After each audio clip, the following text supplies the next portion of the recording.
Bienvenue sur toute l'actualité en France et à l'international. On commence tout de suite. Ce qui frappe immédiatement dans cette histoire, c'est une révélation fracassante que même CNN a dû mettre en onde. Le reportage au cœur de l'affaire venait de Sabelo, le correspondant États-Unis-Chine du Financial Times, et ce qu'il a révélé n'était rien de moins qu'un tournant majeur dans la guerre de l'ombre entre l'Iran et les États-Unis. Le camp Trump adore les grandes entrées, mais cette fois les projecteurs sont arrivés avec des données orbitales plutôt qu'avec des applaudissements. Selon l'enquête du Financial Times, l'Iran a signé un contrat avec une entreprise chinoise de satellites relativement nouvelle. Le nom de l'entreprise importe moins que les modalités de l'entente. Ce n'est pas le scénario habituel où des firmes chinoises vendent simplement des images commerciales à des acheteurs iraniens. Cette fois, l'arrangement est complètement différent. En vertu de ce contrat, l'armée iranienne ne reçoit pas simplement des images. Elle a le contrôle opérationnel direct du satellite lui-même. L'Iran peut maintenant lui assigner des tâches. Il peut dire au système exactement où regarder, quand regarder et pendant combien de temps. Il entre directement les ordres. En pratique, le satellite écoute Téhéran, pas Pékin. C'est un développement plutôt gênant pour ceux qui prétendent encore qu'un élément de langage peut brouiller une liaison satellite. Le reportage comprenait des données internes montrant précisément ce que les Iraniens demandaient au satellite de faire, et c'est là que l'histoire devient profondément inconfortable pour Washington. Dans les données examinées sur environ une semaine, les Iraniens ont demandé à répétition à ce satellite chinois, connu sous le nom de Tun-B, de balayer des cibles militaires américaines dans toute la région. Le plus important, c'est que les 13, 14 et 15 mars, le satellite se trouvait directement au-dessus de la base aérienne Prince Sultan, en Arabie Saoudite, l'une des bases américaines les plus importantes au Moyen-Orient. Ce qui a suivi n'avait rien d'une frappe aléatoire. L'Iran a lancé des attaques contre cette base même et a frappé avec une précision dévastatrice. Une frappe a détruit 5 avions ravitailleurs. Une autre a touché un avion espion critique de commandement et de contrôle, non pas n'importe où sur l'appareil, mais précisément à l'endroit où se trouvent les systèmes de contrôle. Pour un mouvement qui vend la force comme un slogan de campagne, c'est le genre de détail qui tombe comme une vérification des faits à plusieurs millions. Ce détail est important parce que l'Iran possède déjà ses propres satellites, mais leur résolution est faible et loin d'être suffisante pour un tel niveau de ciblage de précision. Ce satellite chinois, en revanche, offre une résolution d'environ un demi-mètre. C'est au moins 10 fois mieux que ce que l'Iran avait auparavant. En termes militaires, c'est la différence entre deviner et savoir exactement où frapper. Le point crucial, c'est qu'il ne s'agit pas de la Chine qui remet passivement des photos choisies. Il s'agit de la Chine qui remet à l'Iran les clés du satellite. Téhéran est effectivement au volant. Il contrôle la caméra dans le ciel. Et tout cela s'est déroulé pendant que la Maison-Blanche continuait d'affirmer que la Chine n'avait pas fourni d'armes à l'Iran. Si un satellite espion capable de guider des frappes de précision contre des bases américaines n'est pas considéré comme un soutien militaire, il devient alors très difficile de dire ce qu'il est. Dans cette logique, les armes semblent se limiter aux fusils et aux missiles, tandis que tout le reste est relégué au rang de mise en scène. Apparemment, la nouvelle doctrine est simple. Si ça survole une base, au lieu d'atterrir sur une scène de débat, ça ne compte pas. Le reportage du Financial Times, repris par CNN, décrivait le satellite comme petit, relativement nouveau et très performant. Les Iraniens l'ont utilisé précisément pour observer des actifs américains. Ils ont ensuite agi sur la base de ce renseignement avec des frappes d'une précision remarquable. Cela suggère fortement un niveau de coordination et de ciblage en temps réel que l'Iran ne possédait tout simplement pas auparavant à ce niveau. Ce qui rend cela encore plus sérieux, c'est que le reportage ne reposait pas sur des suppositions.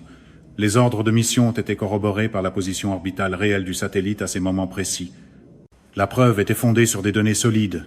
Les données solides ont la mauvaise habitude d'interrompre la propagande molle. La réalité est donc brutale.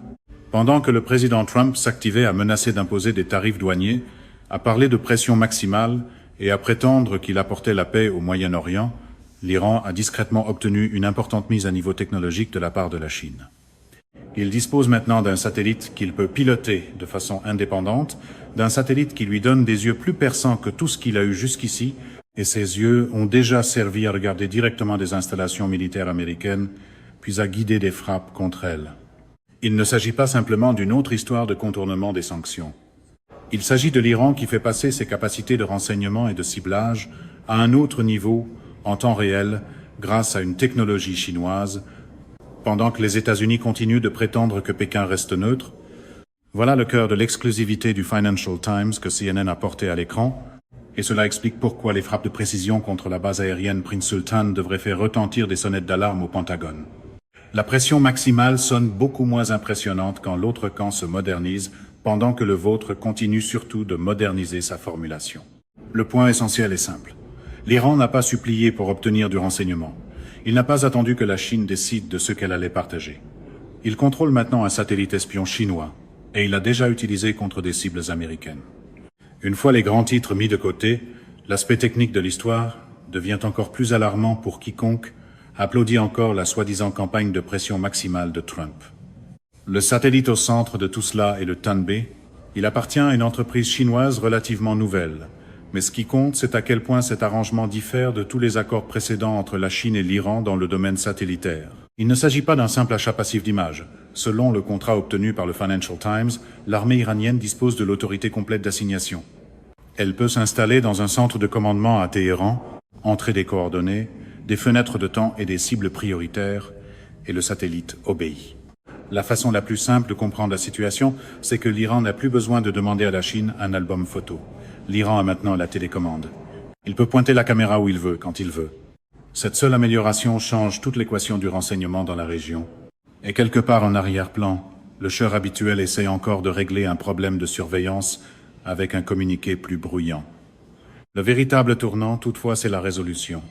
Le reportage du Financial Times, confirmé sur CNN, indique que le Tanbee peut voir jusqu'à environ un demi-mètre, soit 0,5 mètres.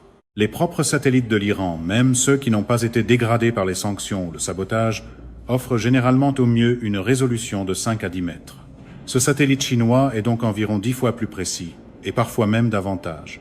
Cette différence est énorme. À une résolution de 10 mètres, on peut voir qu'il y a un avion sur la piste. À une résolution de 0,5 mètres, il devient possible de compter les rivets sur le fuselage, de distinguer le poste de pilotage des sections moteurs et d'identifier la zone exacte où passent les câbles de commande. C'est précisément pour cela que ce qui s'est passé à la base aérienne Prince Sultan est si important. Selon les données examinées par l'équipe de Sabelo, les 13, 14 et 15 mars, le satellite Tanbee a été délibérément chargé de rester au-dessus de la base aérienne Prince Sultan en Arabie Saoudite, un centre névralgique américain pour les avions ravitailleurs et les appareils aéroportés de commandement et de contrôle. Le 13 mars, l'Iran a frappé 5 avions ravitailleurs américains et le moment de l'attaque correspondait parfaitement au passage du satellite. La frappe suivante a montré le véritable niveau de précision.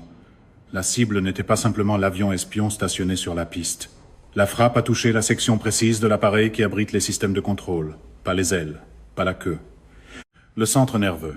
Une seule frappe chirurgicale de ce genre peut transformer pendant des années un actif valant plusieurs centaines de millions de dollars en presse-papier très coûteux, surtout parce que les États-Unis ne fabriquent plus à grande échelle d'appareils de remplacement RC, un 3.5 ou E300 C'est le genre de précision qui fait paraître une posture de sécurité fondée sur des slogans comme un éclairage de scène avec un problème de budget. Ce degré de précision n'a rien à voir avec la chance. Il est le résultat direct d'images aériennes en temps réel et en haute résolution, transmises directement aux cellules iraniennes de ciblage. L'Iran n'a plus besoin de s'appuyer sur des photos commerciales granuleuses ou sur une reconnaissance au sol risqué. Il dispose maintenant d'un œil persistant de grande fidélité dans le ciel qu'il contrôle lui-même. C'est la partie qui devrait faire réfléchir tout partisan de Trump. Pendant que la Maison-Blanche continue de répéter que la Chine ne fournit aucune arme à l'Iran, l'Iran utilise une technologie chinoise pour produire des effets sur le champ de bataille qui relevaient auparavant seulement des systèmes américains et israéliens les plus avancés. Une résolution d'un demi-mètre appartient à la même catégorie que les capacités offertes par les satellites militaires américains à leurs propres forces. Et maintenant, cette capacité se retrouve entre les mains de l'Iran et vise spécifiquement des bases américaines. L'argumentaire de vente promettait la domination. Les petits caractères ont apparemment oublié de mentionner le déni externalisé. Trump aime se vanter de la supériorité technologique américaine. Il aime dire qu'il est en train de gagner contre l'Iran. Pourtant, pendant qu'il menace d'imposer de nouveaux tarifs douaniers et rêve d'une autre séance photo avec Xi Jinping, l'armée iranienne utilise un satellite espion chinois, presque comme s'il s'agissait de son drone personnel, et s'en sert pour disséquer des actifs américains avec une précision de tireur d'élite. Il ne s'agit pas simplement d'une amélioration du renseignement. Il s'agit de l'Iran qui réduit l'écart dans l'un des domaines les plus critiques de la guerre moderne. La reconnaissance et le ciblage spatiaux, un domaine que les États-Unis ont longtemps considéré comme leur terrain de jeu exclusif. Les chiffres sont difficiles à ignorer. Une résolution 10 fois meilleure, un contrôle complet des missions et des passages orbitaux confirmés immédiatement suivis de frappes de précision. Le Financial Times n'a pas spéculé. Il a obtenu les registres d'assignation et les a recoupés avec la trajectoire orbitale réelle du satellite. Voilà à quoi ressemble une véritable escalade dans l'ombre. Pas des barrages de missiles bruyants qu'on peut intercepter, mais des yeux silencieux et chirurgicaux dans le ciel. C'est une forme de domination qui permet à l'Iran de choisir le moment, l'endroit et le centimètre exact qu'il veut détruire. Pour tout le vacarme autour de la fermeté, c'est le côté silencieux de l'échiquier qui joue les coups les plus précis. Le plus embarrassant pour l'administration Trump, c'est que tout cela s'est produit pendant qu'elle affirmait encore publiquement que la Chine restait à l'écart du conflit. La conclusion qui se dégage de cette analyse technique est sans équivoque. L'Iran n'a pas seulement acheté des images, il a acheté la caméra. Il contrôle la caméra, et il l'a déjà utilisée pour regarder droit dans les bases américaines les plus sensibles et frapper exactement ce qu'il voulait. Ce n'est pas le comportement d'un pays acculé. C'est le comportement d'un pays qui vient de passer à un niveau supérieur pendant que Trump s'occupait à publier des messages. Il s'avère que l'autocongratulation permanente n'est pas un système de défense antimissile. Après avoir examiné les caractéristiques techniques, une résolution d'un demi-mètre, un contrôle complet des missions par l'Iran et des frappes de précision qui ont touché exactement le module de contrôle d'un avion espion américain, les implications sur le champ de bataille deviennent impossibles à ignorer. C'est là que le cauchemar du Pentagone commence à prendre une forme bien réelle et que la stratégie de blocus tapageuse de Trump commence à ressembler à une partie très coûteuse de roulette russe. L'analyse militaire présentée sur CNN a rendu un point très clair. Un satellite chinois sous contrôle iranien est dévastateur contre des cibles fixes comme les bases aériennes, parce que ces cibles ne bougent pas. L'Iran peut charger le satellite de sa mission plusieurs jours à l'avance, obtenir des images d'une clarté exceptionnelle, planifier la frappe au mètre près et toucher exactement ce qu'il veut. C'est exactement ce qui s'est passé à la base aérienne Prince Sultan. Le satellite Tonby est resté au-dessus de la zone du 13 au 15 mars. L'Iran n'a pas tiré à l'aveugle. Il a utilisé des données fraîches et en haute résolution pour détruire 5 avions ravitailleurs et frapper de manière chirurgicale un appareil aéroporté critique de commandement et de contrôle, non pas dans les ailes, non pas dans les moteurs, mais dans la section précise qui abrite le cerveau de l'avion. Un blocus a l'air héroïque dans une salle de briefing jusqu'au moment où la réalité commence à l'annoter avec des rapports de dommages. Le point concernant ces appareils est particulièrement important. Les États-Unis ne produisent plus des RC, 135 ou des E3 au rythme d'autrefois. Chacun d'eux est en pratique irremplaçable pendant des années. L'Iran n'a pas besoin de détruire toute la présence de l'US Air Force dans la région. Il lui suffit d'éliminer une poignée de ses actifs de grande valeur et en faible quantité, et le message politique renvoyé à Washington devient assourdissant. L'avantage technologique américain n'est plus intouchable. C'est là que l'histoire devient profondément embarrassante pour Trump. La même capacité satellitaire s'applique aussi à des cibles mobiles, comme les navires de l'US Navy qu'il utilise si fièrement pour bloquer le détroit d'Ormuz. L'argument contraire habituel veut que les cibles mobiles soient plus difficiles, parce que les navires manœuvrent, que les missiles ont un temps de vol, et qu'il faut souvent choisir un point de visée 10 à 12 minutes à l'avance. Cet argument est réel. Les navires bougent. Les missiles ont un temps de vol.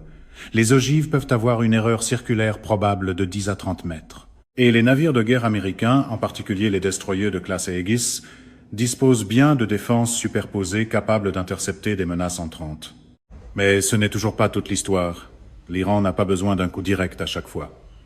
Sa stratégie consiste à infliger des dégâts et à envoyer un message politique. Chaque quasi-frappe, chaque pétrolier endommagé, chaque changement de cap forcé dit la même chose à Wall Street, au Congrès et au public américain. L'US Navy n'est pas invulnérable et le blocus a un coût bien réel, payé en sang, en argent et en embarras politique. La version brochure promet le contrôle. La version opérationnelle continue d'envoyer la facture. Avec une résolution de 0, 5 mètres et un contrôle direct des missions, l'Iran peut maintenant mettre à jour les données de ciblage presque en temps réel. Il peut voir le cap exact d'un navire, sa vitesse et son schéma d'escorte. Il peut ajuster les points de visée des missiles quelques minutes avant le lancement. Cela réduit considérablement la part d'incertitude. Même si un missile n'obtient pas une destruction parfaite, une superstructure endommagée, un compartiment inondé ou une retraite forcée compte quand même comme une victoire parce que cela prouve que le blocus est poreux et coûteux. Trump adore se vanter que l'US Navy est prête à forcer les navires à obéir. Le CENTCOM publie des vidéos d'avertissement radio et affirme qu'aucun navire n'a brisé le blocus. Mais pendant que Trump publie ses messages victorieux, l'Iran observe discrètement les mouvements des navires américains depuis l'espace Et il le fait dans un domaine orbital dont Pékin lui a effectivement remis les clés. C'est l'ironie brutale que Trump refuse de reconnaître. Il continue de crier à la pression maximale sur l'Iran, pendant que l'Iran vient d'acquérir une visibilité maximale sur les points de pression américains. Le satellite ne lance pas les missiles par lui-même. Il les guide, et dans la guerre moderne, le guidage représente la moitié de la bataille. Il devient difficile de continuer à vendre l'inévitabilité quand l'autre camp arrive sans cesse avec des coordonnées. La partie la plus importante de cette capacité n'est pas seulement le dommage matériel, c'est le message politique qu'elle envoie. Les États-Unis peuvent éventuellement remplacer un avion ravitailleur, mais l'impact psychologique de voir l'Iran frapper une base aérienne américaine avec la précision d'un satellite étranger, juste sous le nez de l'Amérique, n'est pas quelque chose qu'on peut réparer avec de l'argent ou des tarifs douaniers.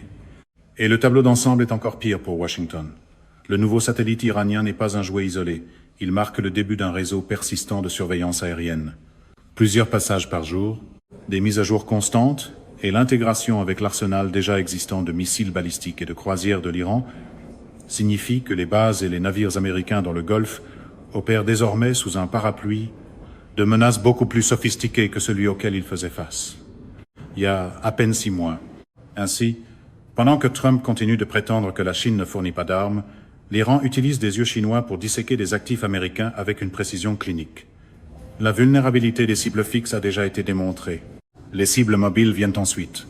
Chaque frappe réussie, et même chaque quasi-frappe crédible, érode un peu plus le mythe de l'invincibilité américaine sur lequel Trump a bâti une si grande partie de sa politique au Moyen-Orient. Un mythe ne peut faire campagne qu'un certain temps quand les preuves commencent à faire le relevé de présence depuis l'orbite. Il ne s'agit pas seulement d'une amélioration tactique pour l'Iran. Il s'agit d'un changement stratégique, et cela rend les arguments préférés de Trump douloureusement dépassés.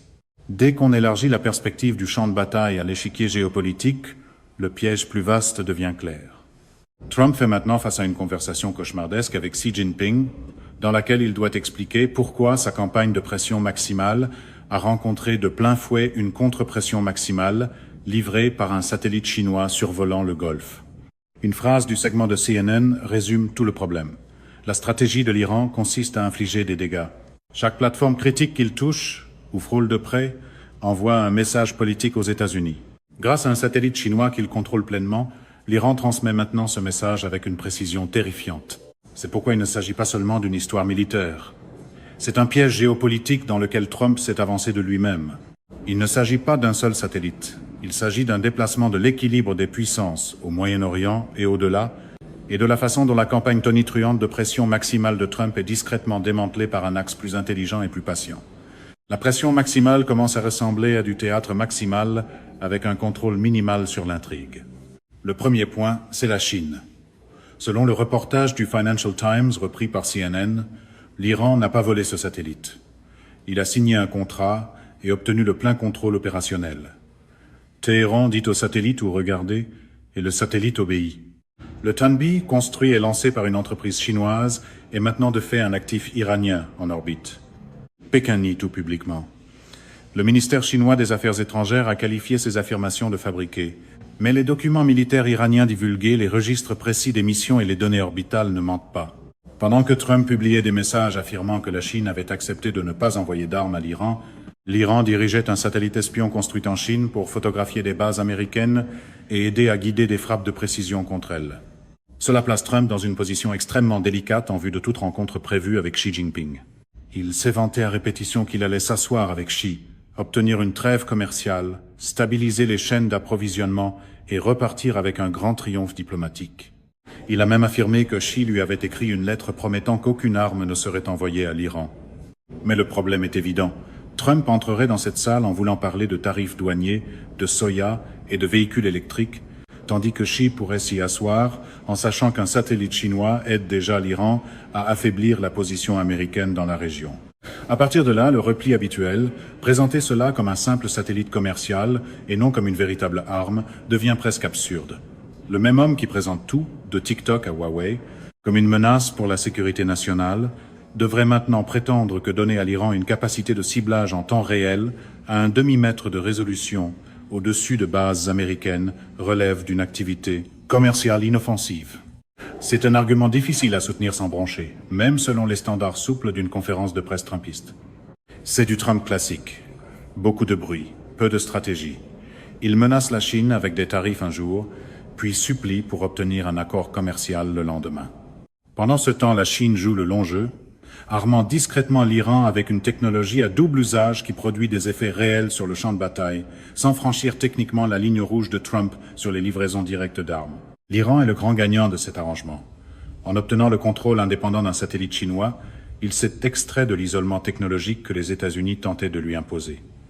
Il ne dépend plus de satellites nationaux dégradés ou d'un renseignement humain risqué. Il possède maintenant des yeux persistants et à haute résolution dans le ciel, et ses yeux sont sous contrôle iranien. Cette capacité renforce tout l'axe de résistance de l'Iran.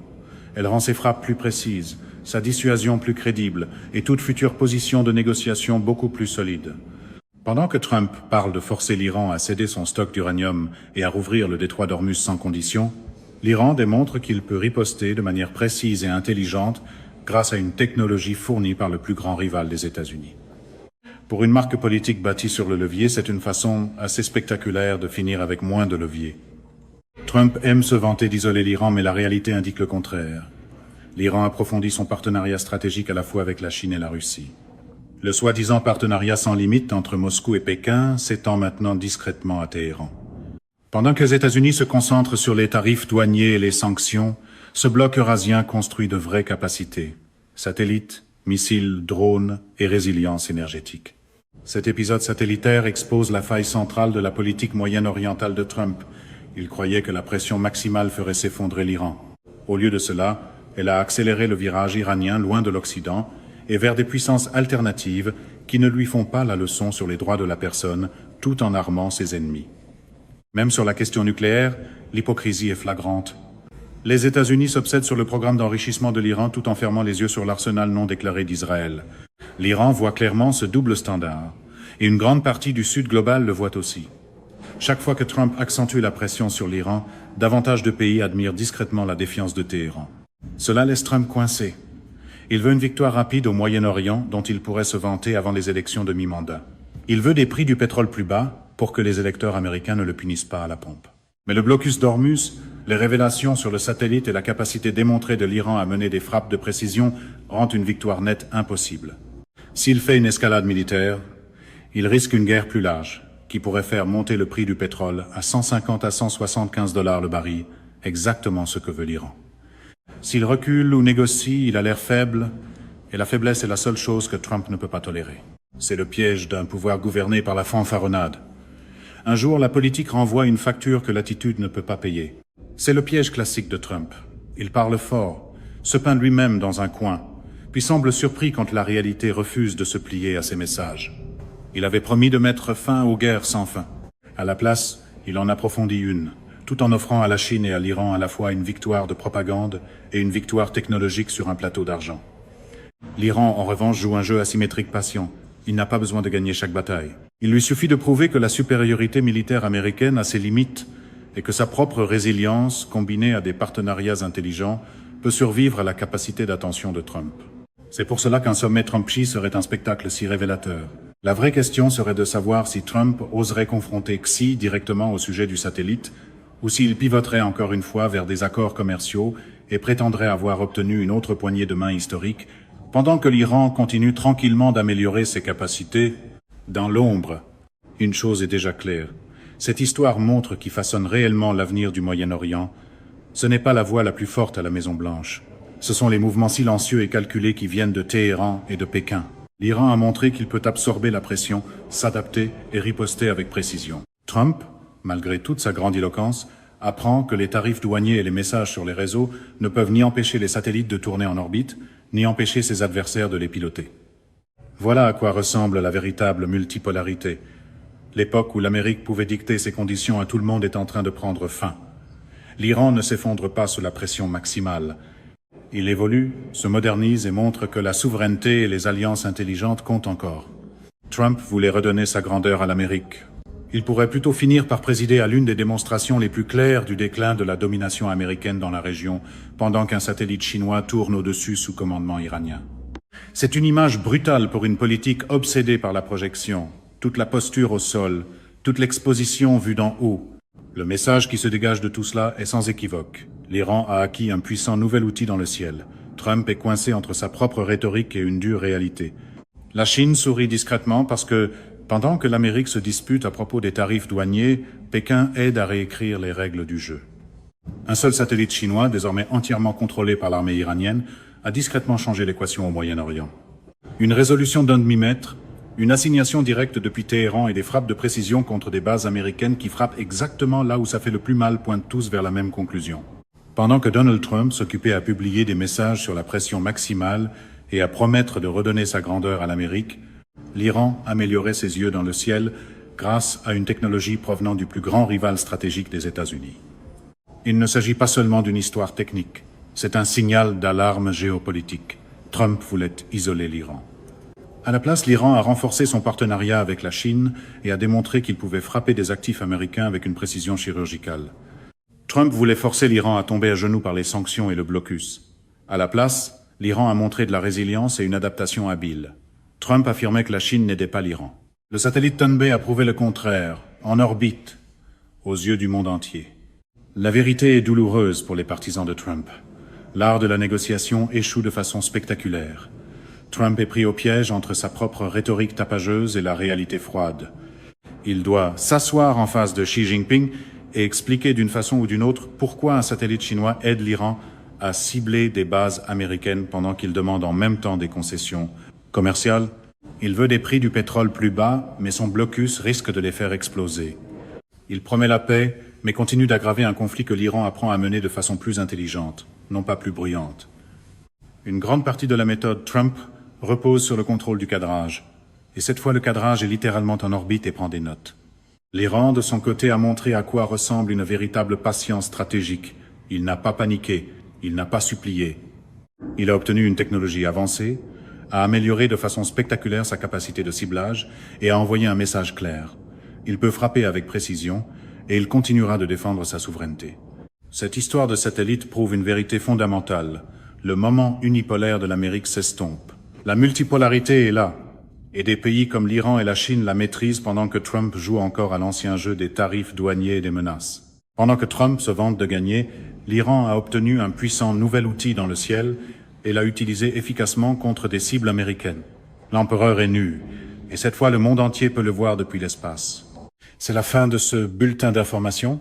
N'oubliez pas de vous abonner pour ne rien manquer de l'actualité en France et dans le monde. Merci de nous avoir suivis. Au revoir, à bientôt.